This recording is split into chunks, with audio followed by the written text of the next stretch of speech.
और सत्ता में अब बात करते हैं उस धार्मिक शोर की जो पिछले कई दिनों से पूरे देश में गूंज रहा है। बाबा बागेश्वर से लेकर स्वामी रामदेव तक कई ऐसे नाम हैं जो कई बार हिंदू राष्ट्र की मांग कर चुके हैं। हिंदू राष्ट्र की मांग के बीच स्वामी अविमुक्तेश्वरानंद सरस्वती की ओर से राम राज्य के जिक्र ने इस बहस को और भी हंगामेदार बना दिया है। तर्क अपने अपने हैं, दलीलें अपनी अपनी हैं, लिहाजा सवाल उठ रहे हैं कि क्या हिंदू राष्ट्र और राम राज्य में अंतर है? अगर अंतर है तो हिंदू राष्ट्र राम राज्य से कैसे अलग है? क्या साधु संतों का इस्तेमाल, इसके साथ साथ सवाल उठ रहा है, राजनीति के लिए हो रहा है? क्या साधु संतों की सियासी शक्ति का फायदा राजनेता उठाते हैं? ऐसे तमाम सवालों पर कुछ बयानों और कुछ तथ्यों के आधार पर सत्ता की कुंजी हमने तैयार की है। लेकिन पहले इस बहस के लेटेस्ट एपिसोड की बात करते हैं और वो राम राज्य, आप देखिए ये बात कहां से आई और किसने इस बहस को नया आयाम दिया। दरअसल ज्योतिष पीठ के शंकराचार्य अविमुक्तेश्वरानंद सरस्वती ने बार बार उठने वाली हिंदू राष्ट्र की मांग पर बड़ा बयान दिया। उन्होंने कहा कि देश को हिंदू राष्ट्र की नहीं, राम राज्य की जरूरत है। इसे लेकर उन्होंने जो तर्क दिए उस पर भी सवाल उठ रहे हैं। पहले उनका पूरा बयान सुनिए, फिर उनके तर्कों का विश्लेषण करेंगे और यह भी बताएंगे कि इसके जवाब में हिंदू राष्ट्र की आवाज उठाने वाले क्या कह रहे हैं।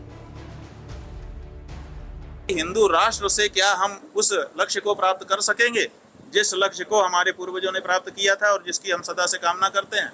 शायद नहीं, क्योंकि गोलबंदी का जमाना है। हिंदू के नाम पे गोलबंदी हो जाएगी। जो ये कह देगा कि मैं हिंदू नहीं हूँ, उसके साथ परायेपन का व्यवहार हो जाएगा। अब ऐसी परिस्थिति में अगर हम हिंदू राष्ट्र की बात को मान लें तो कल को फिर वही गोलबंदी शुरू होगी। तो हम ये चाहते हैं कि अगर हम लोगों को अपना राज्य स्थापित करना ही है तो हम लोगों को राम राज्य की बात करनी चाहिए। राम राज्य की विशेषता यह है कि वहाँ कोई अपना कोई पराया नहीं होता है, वहाँ पर सबके साथ न्याय होता है, न्याय का राज्य। तो बात आदर्श शासन व्यवस्था की हो रही है, सत्ता की हो रही है, जनता को सुरक्षा, सुख सुविधा, बराबर का अधिकार देने की हो रही है। लेकिन सवाल यह भी है कि क्या यह मांग सिर्फ जुबानी है? क्या मकसद धर्म के नाम पर गोलबंदी करने का है? मकसद भक्ति के नाम पर राजनीतिक शक्ति प्राप्त करने का है? बहरहाल भारत जैसी लोकतांत्रिक सत्ता में कुछ सवाल ऐसे होते हैं जिनका जवाब वक्त आने पर जनता अपने तरीके से देती है। इस बहस में राम राज्य वाला एंगल आने से पहले हिंदू राष्ट्र की मांग कई बार कई संत अलग अलग मंच से कर चुके हैं।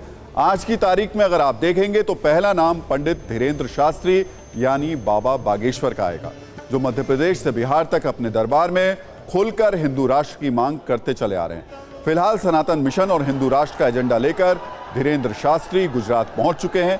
अलग अलग मंच से कैसे बाबा बागेश्वर हिंदू राष्ट्र की मांग करते रहे हैं, कुछ सेकंड की न्यूज रील में उनके दावे, दलील और तर्कों को देखिए। इसके बाद हिंदू राष्ट्र और राम राज्य पर एक तुलनात्मक विश्लेषण करेंगे।